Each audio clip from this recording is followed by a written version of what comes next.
This is the Computer Geek 0101010001 here, and today we are going to be taking a look at my old acquired for totally free 2006 2000 I think it's 2004 HP Pavilion I think it's an M4000 or something. HP Pavilion a1000y. Yep. You're about to see it. Gonna unlock the tripod thing.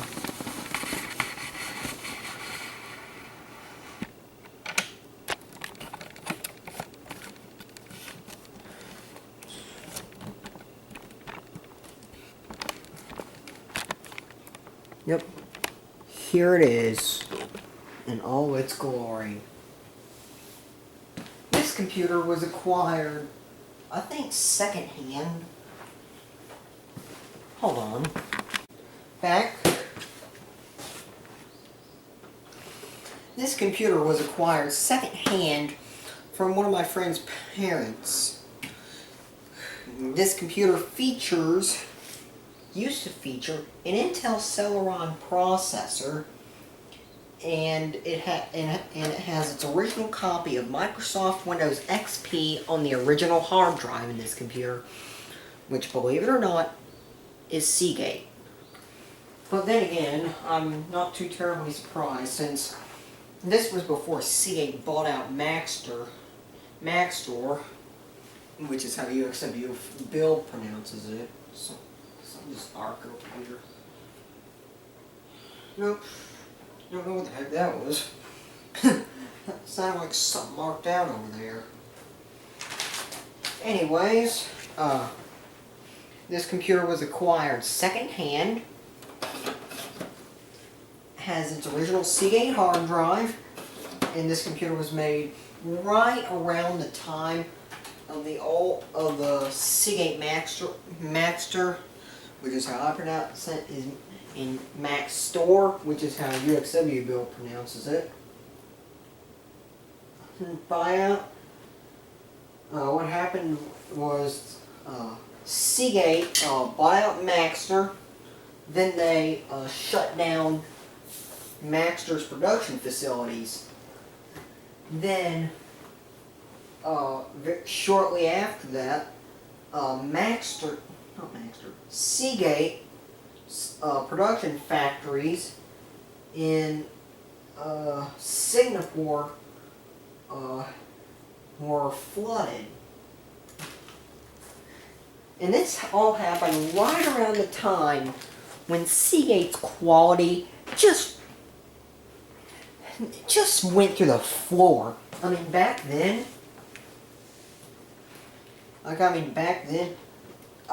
you could trust the Seagate drive. But then, and Maxtor was doing pretty well until they released their Diamond Max, often termed Diamond Crash, 9C. I think it was the Diamond Max 9 series drives. I don't know. Could have just been the entire Diamond Max line. And those were some pretty terrible drives. And I read off the internet how that line was born. A Maxtor employee was checking some old inventory, and they found a bunch of old MFM hard drive platters.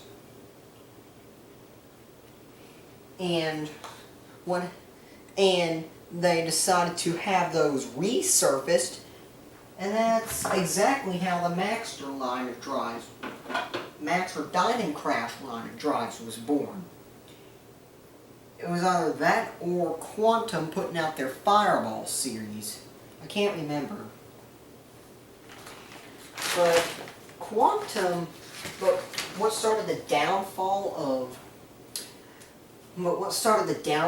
of first Quantum, then Maxtor, and thus Seagate, was that Quantum put out their Fireball line of drives. And I think that's where they found those old MFM drive platters, had them resurfaced, and called it, and stuck them in some drive enclosures. Yeah, that was definitely quantum in their Fireball series, because if anyone from the '90s remembers the Quantum Fireball series, those were absolute monstrosities of hard drives. And I mean, these things were being made right through the 1990s. I mean, this is a Western Digital Caviar 14300 from 1999, which I rescued about a year ago. And here's a C8 Barracuda ATA4 from, I think, 2002 that I rescued about 3 years ago. And I think, if I remember correctly, I have another older C8 drive hiding around. Yes, I do. I sure do. It's a bit newer than the other hard drive, than that C8 I just showed y'all. But it's a C8 Barracuda 7200.7. And all three of these drives are still cranking. I haven't powered any of these up in months, so I don't know what the heck's on them. I know that the Western Digital Caviar 14300 I never got with the computer. The first Barracuda 7200.7 I rescued out of a pretty beat up and sad looking machine whose motherboard died. And the third drive, I believe I pulled out my Dimension 2400 whenever I upgraded its hard drive.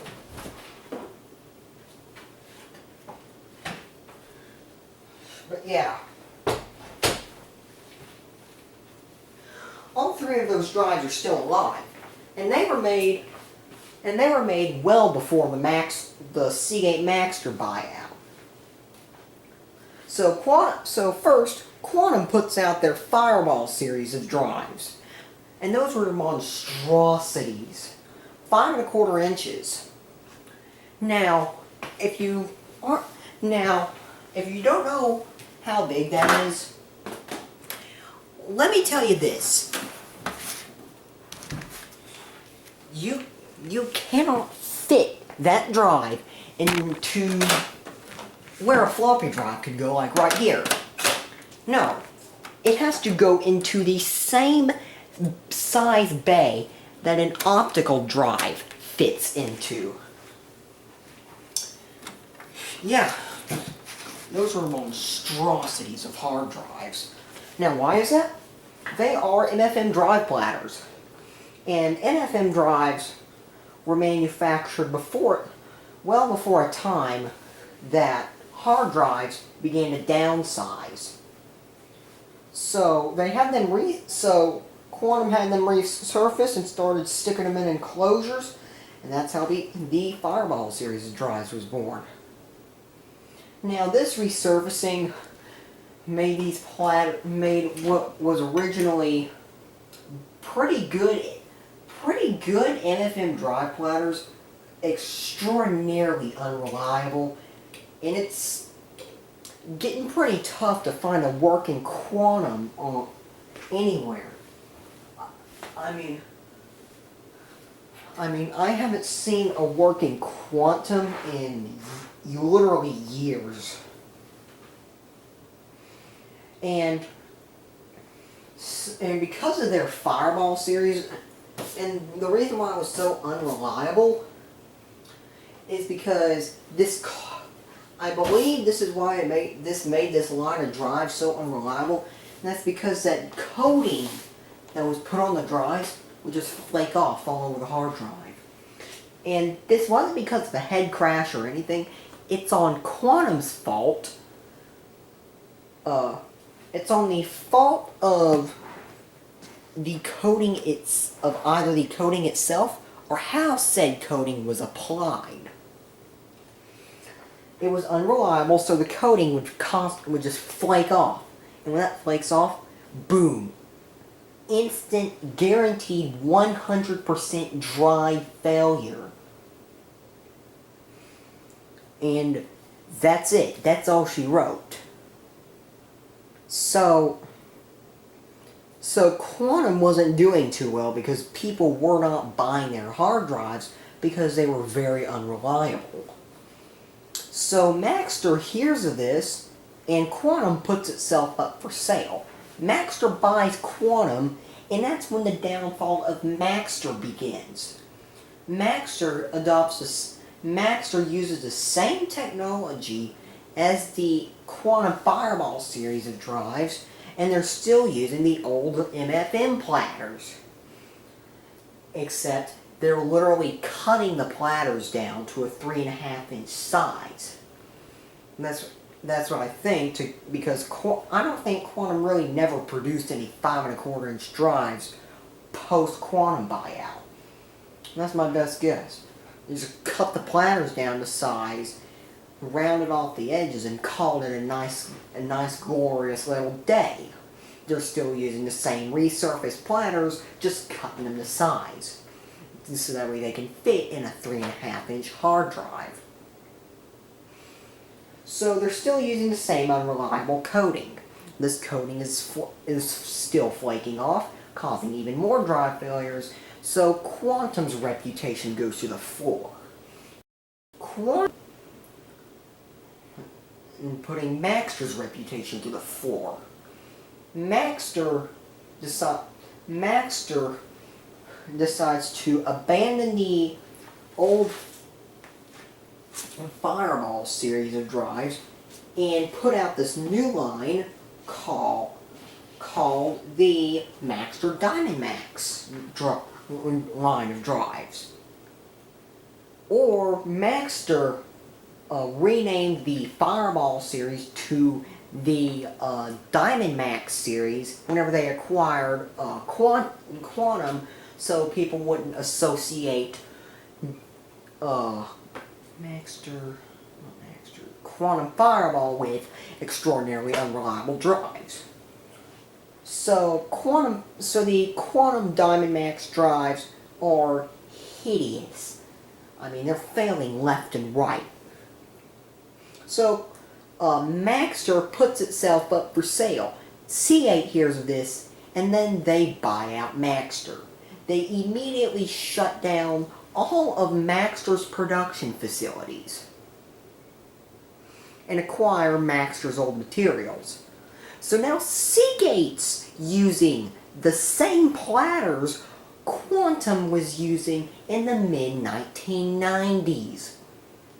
Except, again, cutting them down to a 3.5-inch form factor. And this all started in around 1996, 1997.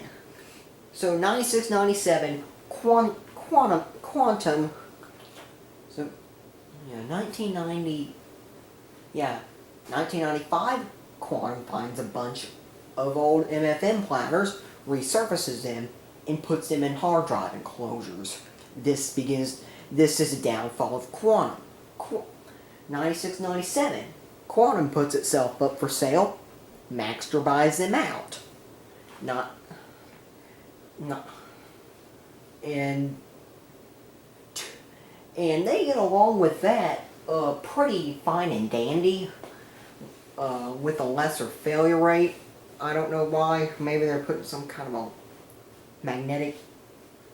non-magnetic proof lacquer over the platters to lessen the chance of something flaking off. I don't know. But then Maxtor starts to go under because drives are starting to fail like crazy. So around 2002, 2003, Maxtor puts itself up for sale. Seagate buys them in 2004. Now Seagate acquires Quantum's old hard drive materials and shuts down Quantum's production facilities. Seagate renames the Quantum Fireball, which Seagate renames the former Quantum Fireball / Maxter Diamond Max drive series into the Seagate Barracuda series. And then they proceed to merge that drive line with other lines of hard drives offered by Seagate. So Seagate is beginning to put itself under. Seagate begins incorporating this technology, and of course you're going to expect some pretty awful failure rates, which of course happens. Seagate then proceeds to shut down Maxter's production facilities. And so Seagate shuts down Maxter's production facilities. Then around 2006 or so, 2005, 2006, Seagate's Singapore Seagate's headquarters / main production facilities in, I think it's Singapore, get flooded out in 2006. Yep, Singapore. Barracuda ATA4, product of Singapore. So, Seagate's Singapore facilities are flooded. Now, if they would have just kept the Maxter facilities open, they would have had a fallback. But nope, they shut those facilities down. So they have no fallback, and hard drive prices go skyrocketing through the roof. This also affects Western Digital, but to a lesser extent. So Seagate's production facilities were shut down for a number of months, and hard drives literally got so scarce, big box stores like Best Buy were actually imposing restrictions on hard drive purchases. Now this continues right up until around 2008, 2009, when Seagate reopens its production facilities and prices of hard drives start to fall again. Now, because Seagate's Singapore factory had suffered major damage, the spare platters they had were in their clean room storage facilities saw a little bit of contamination that apparently wasn't detectable by quality control. So that's when Seagate puts itself under, effectively. So the quality of Seagate drives pretty much heads to the floor around 2009. Western Digital is still putting out some pretty good drives, despite being affected by the Singapore floods, but nowhere near to the extent that Seagate was affected. And Western Digital also owns HGST. So that was a little bit of sidebar with the HGST thing. But Seagate's drive quality is just absolutely abysmal. I mean, this spans over 10, right now, we're in the 9th year of terrible quality from Seagate. My best guess is that Seagate is still using their Singapore production facility, which got flooded out in 2006. And any new shipments of platters they receive or they produce in-house, I don't know, is being minorly contaminated. And this really doesn't affect the drive at first, but as time wears on, this contamination begins to literally break down the magnetic coating on the hard disk platters themselves. And eventually what would happen is sectors will become unreadable by this contamination. Thus, the hard drive would just relocate to spare sectors. And this will begin to happen more and more because the contamination is degrading the platter, the magnetic coating, and very tiny fragments of coating are flaking off. These impact other parts of the disk surfaces and thus accelerate the hard disk wear. This from the get-go, this is a runaway effect. And eventually, it just gets to the point where the hard drive can't even read its own contents. It's that bad. And if you just let the drive run long enough, you're just going to have a head crash. And this is still continuing to this day. It wasn't as bad as it was in 2009 or so when their production facilities reopened, but my best guess is that they're having mold issues and they don't know.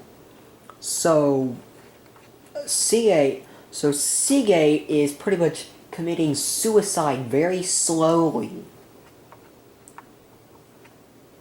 Yeah. And I've already lost a good chunk of my data to a Seagate drive. In this recording. We are 20 minutes in and I haven't even gotten to this computer yet. I've just been describing how Seagate began the downfall. So we're in 2017 now, about mid-2017. And this all started in 1995, which is a whopping 22 years ago. The history of this has spanned 22 years. I kid you not. But yeah. Wow, talk about a heck of a sidebar, as UXW Bill would say. Let's move out of the way. Gosh, I gotta get in place with this thing. But yeah. This system does feature a full card of legacy ports, again as UXW Bill would say. So starting from the top, we have just the standard, non-auto voltage changing or full range or APS-C power supply with no external output from things like a monitor. We have PS2 ports, a 9-pin serial port, a 25-pin parallel port, a 15-pin VGA connector, IEEE 1394 FireWire, I think it's FireWire 400, this is 2004, you know, could be FireWire 800 since FireWire only came around in the mid and late 1990s, and 4 USB 2.0 ports, and my best guess, and I think that is 10100 Ethernet. We have then our audio ports from left to right, microphone in, line level audio output, adjustable via software, and line in. We then have a 56K modem at the bottom. So let's go ahead and crack the case open. We also have a full card of ports on the front. Power button, hard disk indicator, model branding. Power button feels very tactile. Must have not seen a lot of power on. Actuations of the power button. Expansion bay, which is empty.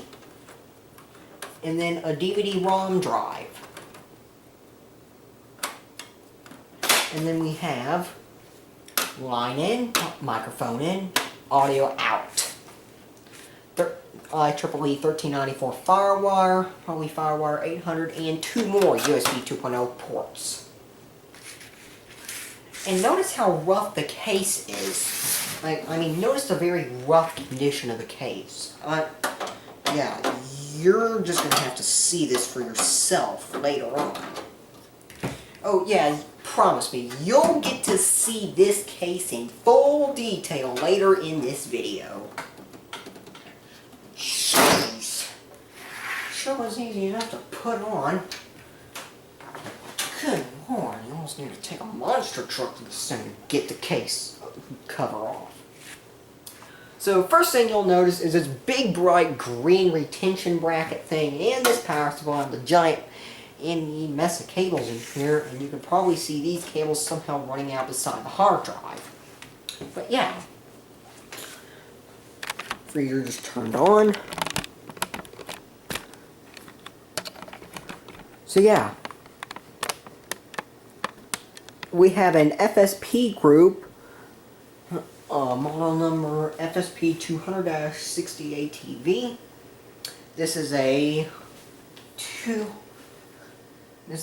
200 watt power supply. This was made at a time whenever they were transitioning over to 12 volt heavy stuff. So we have 14 amps on 3.3 volts, 21 amps on the 5 volt, 10 amps on the 12 volt, 2 amps on the 5 volt standby, half an amp on the minus 12 volt, and that's the amperage/rail count. Next here is this big green retention bracket. It keeps things in the machine. And let's go ahead and move some of this stuff out of the way.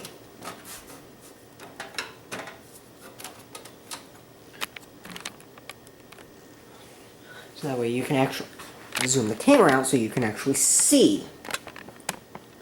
But yeah. Dang it, tilt control. Not tilt, pan. Memorize your acronyms. I mean terms. Yeah. This is the Seagate hard drive. I believe that's a Seagate. Yep, that's a Seagate. But yeah.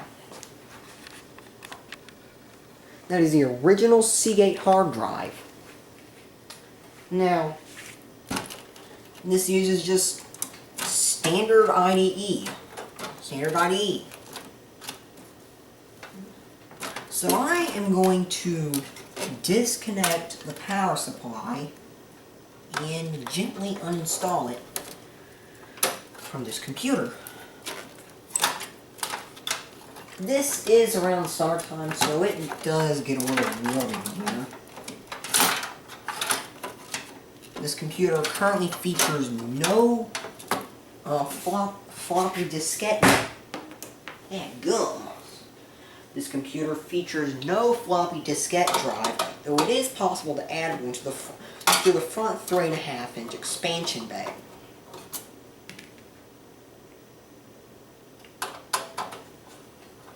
This computer is definitely easier to service than some of my other machines. Newer HP computers. My video capture PC. Hold on. I'm back. So yeah. But there's still some really irritating things, which I'm about to show you in a minute. At least one really irritating thing.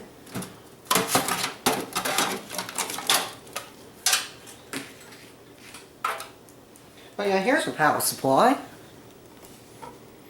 Let's give you a better view of that. Feel free to pause the video right here and take a look for yourself.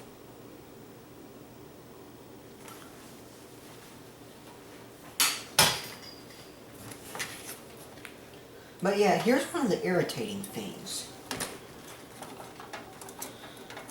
To remove the hard drive from the case, you have to remove the front panel. and this computer puts weight on the front panel. So you have to stand the computer up like this, press these tabs in,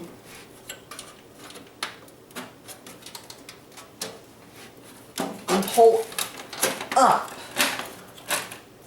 to about a 45-degree angle and lift out. Then you have to set the computer back down, and then you have to take out this screw, which holds this in,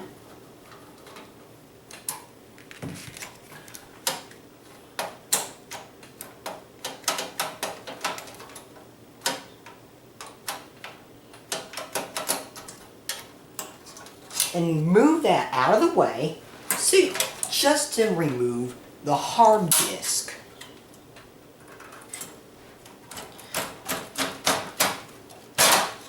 And then you have to pound the hard disk to get it out of the case.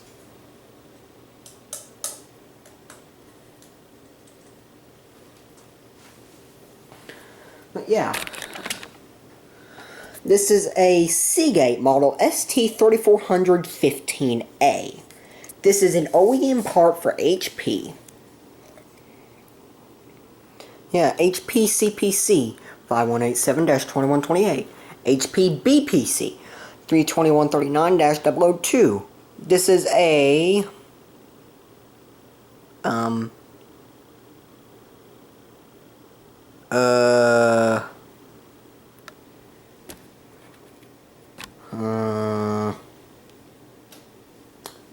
my best guess is a 40GB hard disk drive.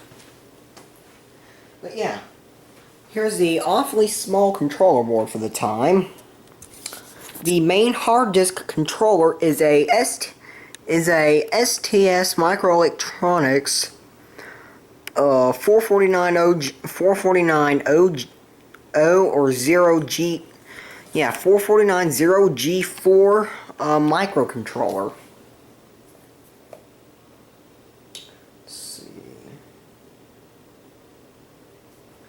And I believe this is the drive cache / drive buffer. I believe it is a 16MB memory chip.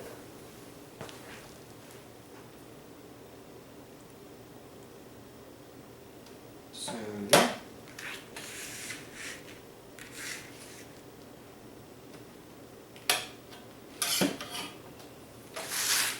And while we're at it, let's remove the optical drive. Pretty good, and look at that.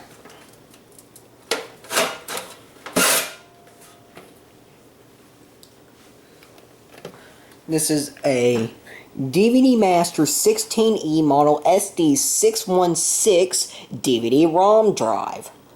The name is pretty generic and offers no identity to the actual manufacturer of the part, but it says it is designed by Toshiba Samsung Storage Technology.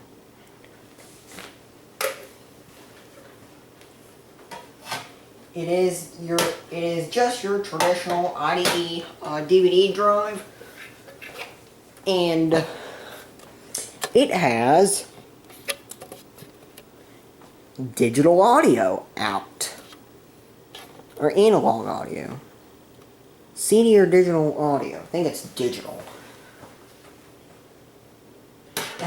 And yes, the motherboard does support. The motherboard does support and is equipped with the logic to decode the data from the disk drive. Not hard disk drive, but optical disk drive. So,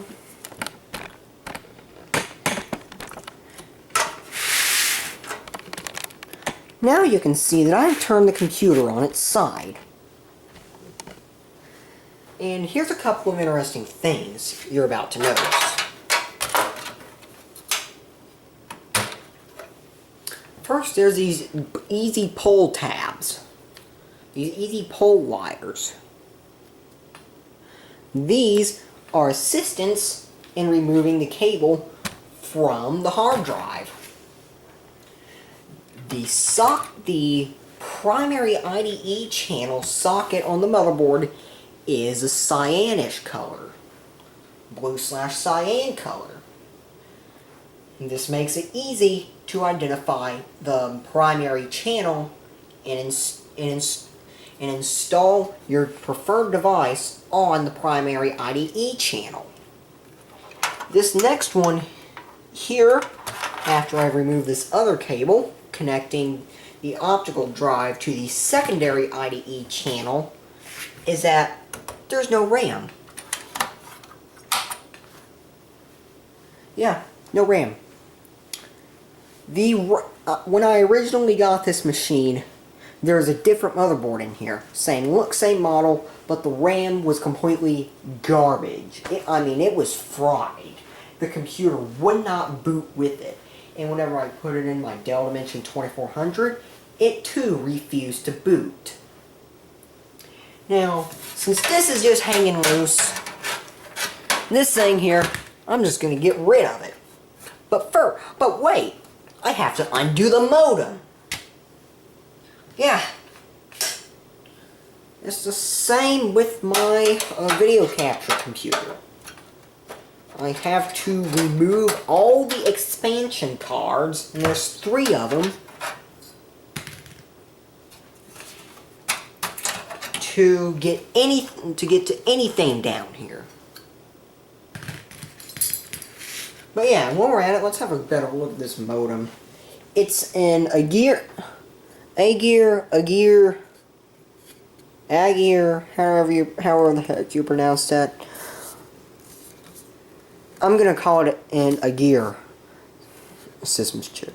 Yeah, here's an Agir Systems SV9 2PL-T00 56K modem controller chip. This is in a 100-pin DIP package.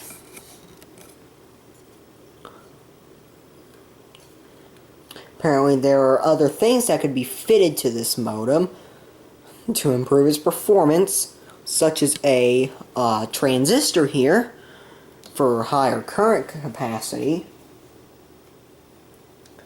and this is also an OEM part for HP, which is original to the machine, or it is a factory, or it is a warranty replacement from HP.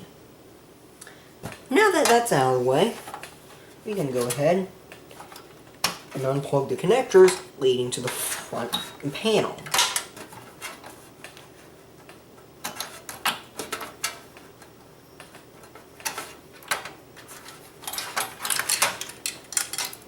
Now that these are free, all I need to do is just feed them through.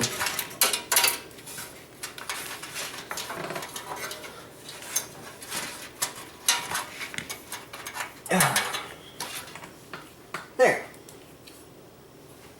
Here's a closer look at that thing.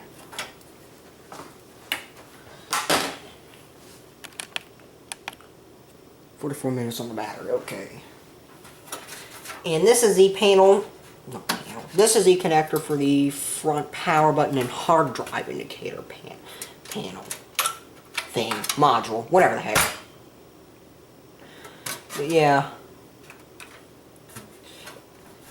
And this is a connector for the main system fan.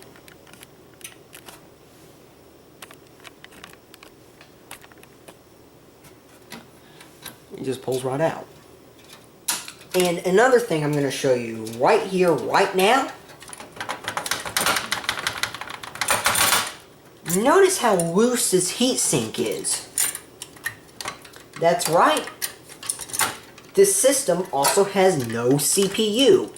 It too was completely fried whenever I got it.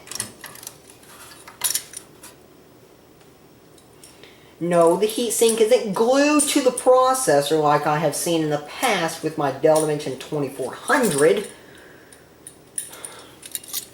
See? And I'm not hiding this. I mean, there's no CPU anywhere. I mean, I still have the broken dead CPU, but I mean, its pins are all smushed and such.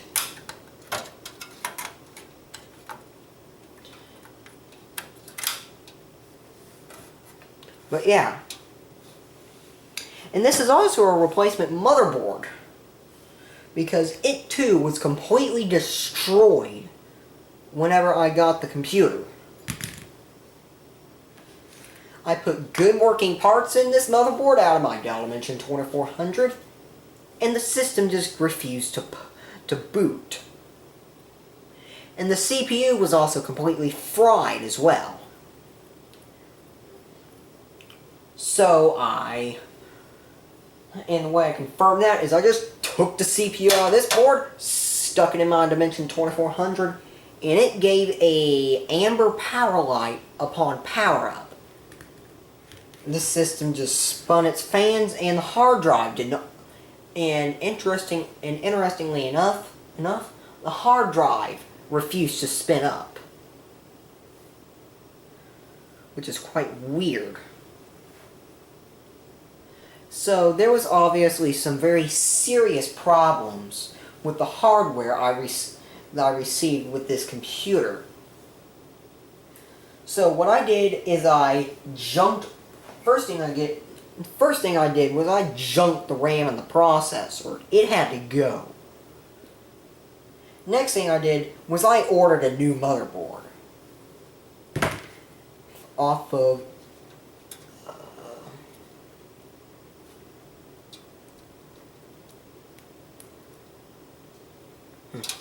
eBay. The new motherboard arrived and it tested good. So I was pretty happy about that. Put some working parts in it and it came up just fine. How about that? And there's really nothing interesting on the back of the motherboard, so I'm not going to even bother taking it out of the case. Besides, it's too much of a hassle. But yeah. So what I am going to do is I am going to install some working hardware in this computer that I bombed off my Dell Dimension 2400. And I'm going to boot this computer up for all you guys, because I know you want to see this computer working. So I'll get right back to you once I have this machine up and running. In fact, I will be right back to you in a flash. Wait, this is a camcorder, so camcorders don't have that. Let's just say I'll be back to you in a video light, as quoted from UXW Bill. No copyright infringement intended. Notice earlier how I mentioned that the heatsink hadn't ripped the processor out of the CPU socket? Well, this is why I said that. Because the heatsink on my Dell Dimension 2400 likes to rip the processor out of its socket whenever I remove it. Whenever I remove the heatsink. I really don't have an explanation as to why. It's like there's a vacuum seal being ensued by the heatsink because it just grips so well. Yeah. That's a Computer Geek thing, as quoted from LGR.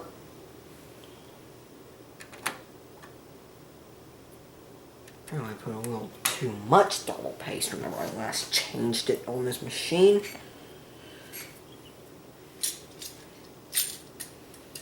But yeah, that shouldn't be too much of a problem. Computer functioned fine like that anyways.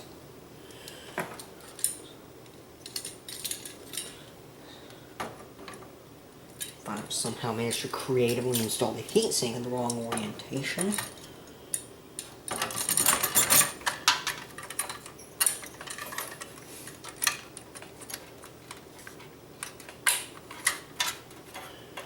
Trying to keep even pressure on the processor. There we go. That wasn't such a nightmare to install like last time. And also notice how I put some RAM in the computer. Yeah, I took the 512 megabyte sticks that were in my... Took the 256 meg sticks that were in my Dell Dimension 2400 and just stuck them in here. And as a side note, I have found a spider web on my Dell Dimension 2400. Isn't this site just lovely? Now, if you don't like spiders, please proceed to skip ahead.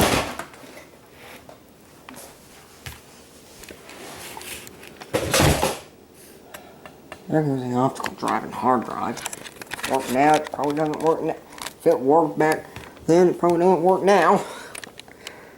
But yeah, I found this glorious sight on the side of my case, complete with a live spider running across my table. I promptly reacted to that by taking my insanely overly long screwdriver, swiping against the side of the computer I was working on, and yelling, "Die!"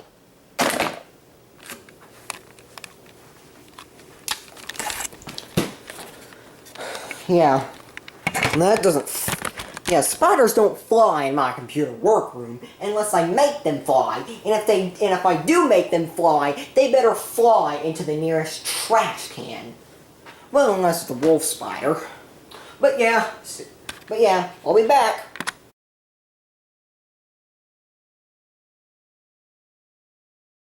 Okay guys, we are back. This computer's finally up and running.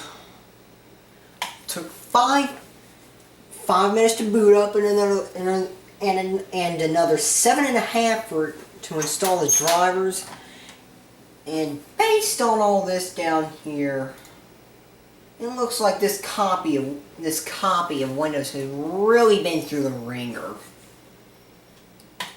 Apparently someone was in love with someone else while I was using this machine, because I found a bunch of love letters buried in the documents folder.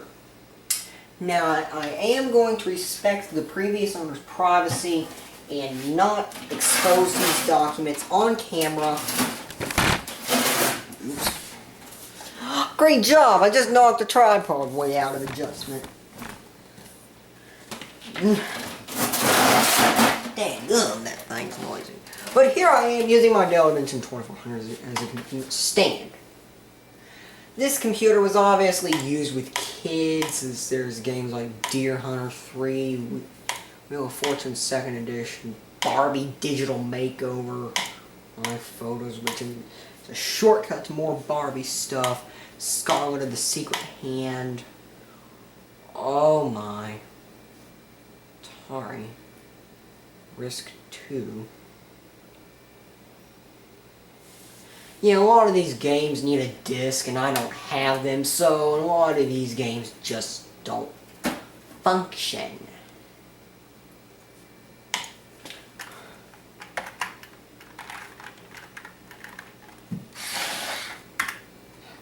But what I am going to do here is I am going to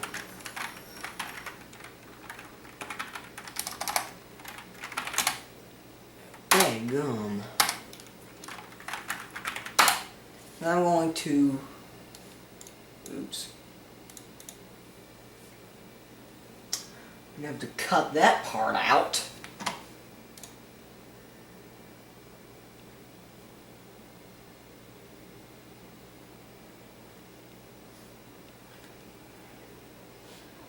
Deals HP.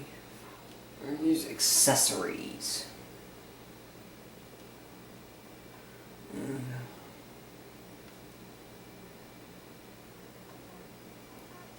Is it not even in the start menu?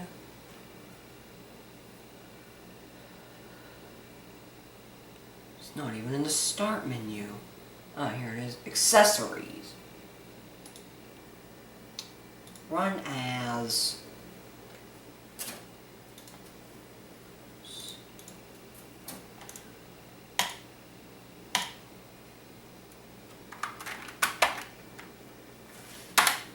I'm going to have to blur this line out.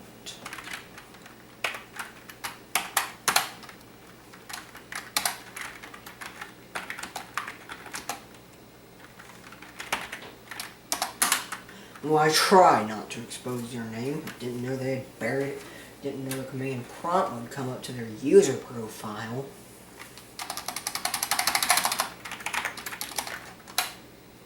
do a directory. Gonna have to blur this line out.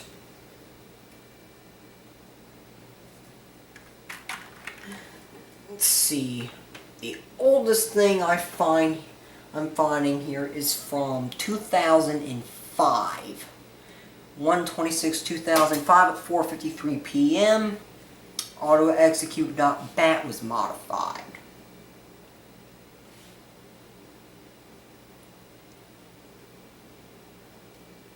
And last I see here, last modified 6/26/2006. So we have to take a look in Windows and look at System 32. I hate this keyboard.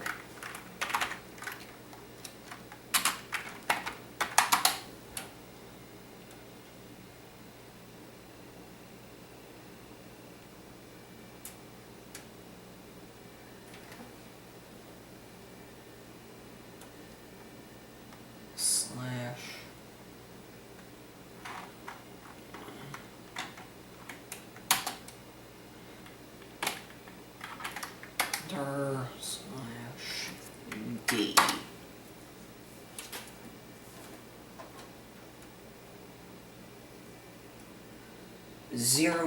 .log.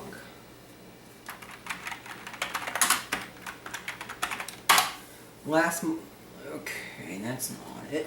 Default.pith.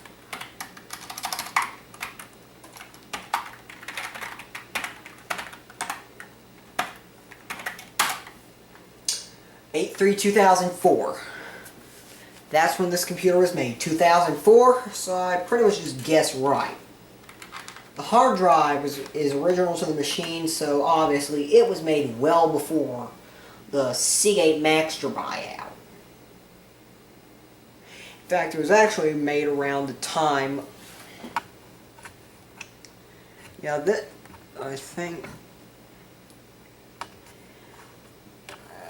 this was made around the time of the Seagate Maxter buyout, right around there, August 3rd, 2004. I'm surprised the sun ain't glaring out the camera. It's glaring out its display, that's for sure. Not the actual lens. But yeah.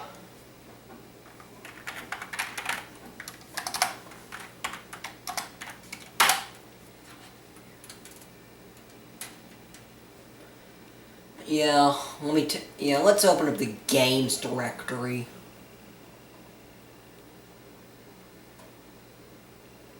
Not that. Atari, Risk 2, Risk 2. Please insert CD. Tonka Town.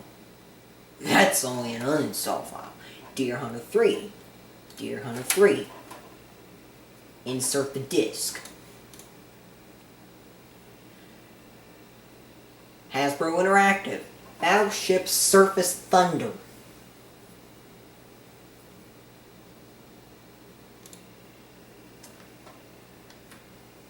Wants a disc. There's Clue. Insert disc. Monopoly.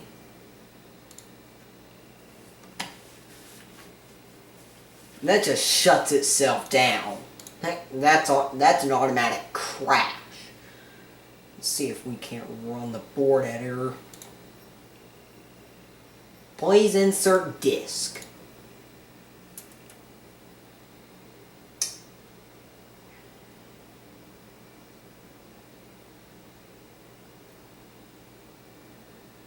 Secret of the Scarlet Hand. Blur that folder out. Insert disk.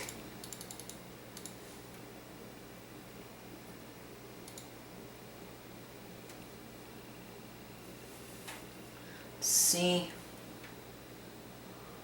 The Game of Life. Insert disk.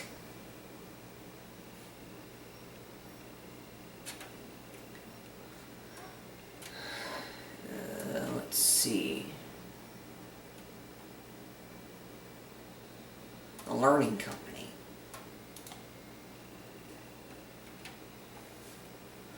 Oh my gosh. Is this really designed for Microsoft Windows 3.1? That looks like a Microsoft Windows 3.1 font.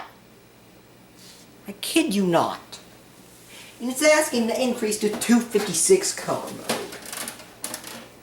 Surprised it didn't ask for disk. Continue. 1280 by 720 display. I think. Needs insert the disk. Yeah. Oh, good Lord. Does any... Okay, viewers, got a request for you. If you dare me to boot this computer up again and attempt to launch this application, do it in the comments section. No, wait, you know what?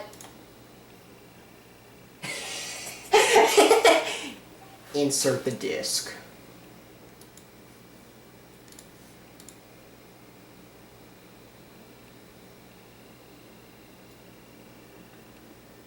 Anyone want me to run this? It's probably going to want a disk. Yup, it wants a disk.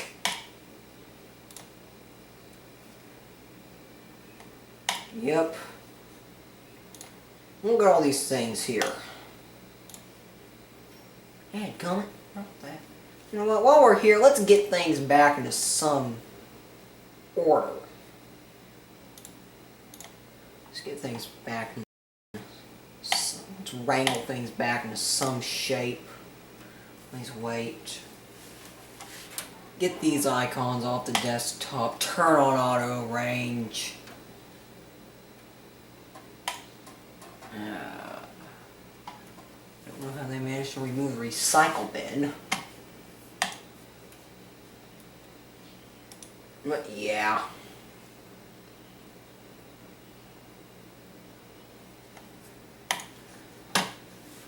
Yeah, let's take a good fat look at Task Manager.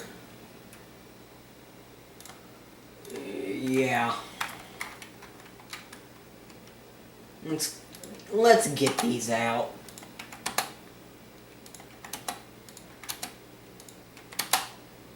I don't recognize half these processes. AOL. That's critical. CTF. Aim channel. Real scheduler. Winamp service. What's that? CC app. HKCMD.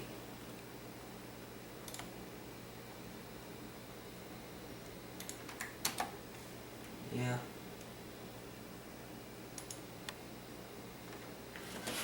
Yeah. Yeah, it's pretty obvious that this copy of Windows has been through the ringer. The spec on my display. But yeah. Hold on. I'm back. Yeah. This copy of Windows has just really been through the ringer. It's the original. It's the original 2004 install of Microsoft Windows XP.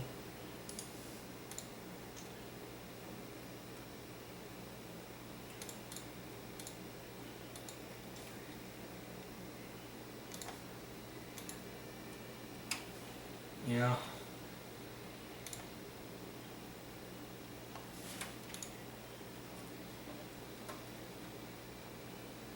Shooting Stars Pool. I'm surprised. I'm surprised this actually didn't need a disc. Because literally every other thing I've attempted to run on this computer that was a game needed a disc.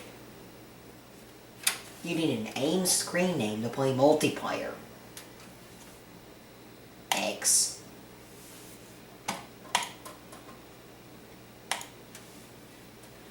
But yeah. This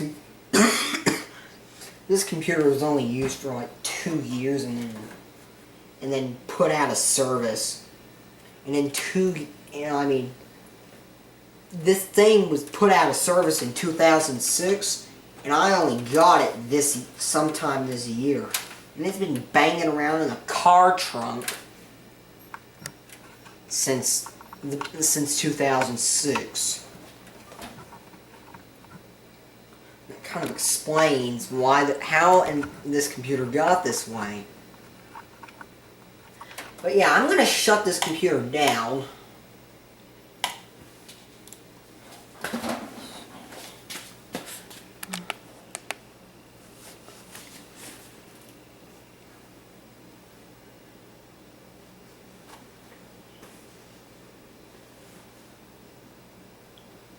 I said I'm going to shut this computer. There we go.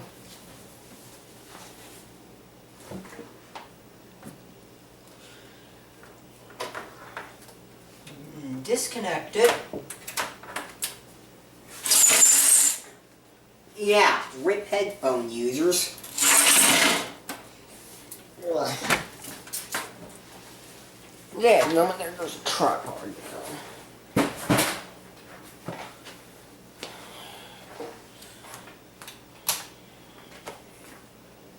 Yeah.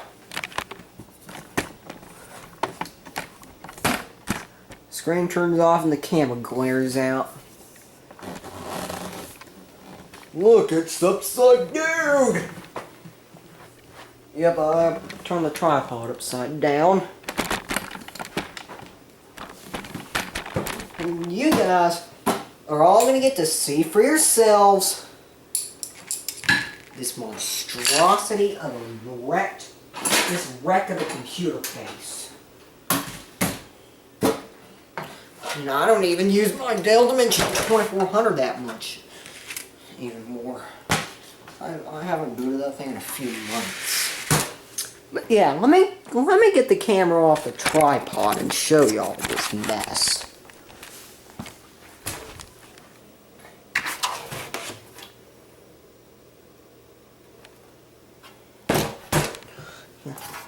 I don't know how you get stuff on the inside of the case.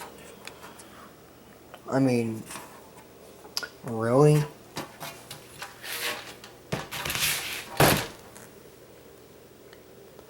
Yeah.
Yeah. Yeah, it's safe to say that computer, its cosmetic condition, is in a pretty sad state. But then again, you gotta give it credit. I mean, it's been banging around in a car trunk since 2006. And I could have bothered to check the event log.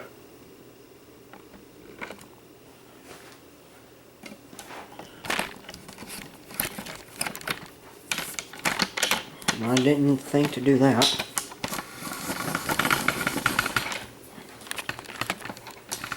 But yeah, this is the Computer Geek 010101001 here. Peace out, guys. Peace out.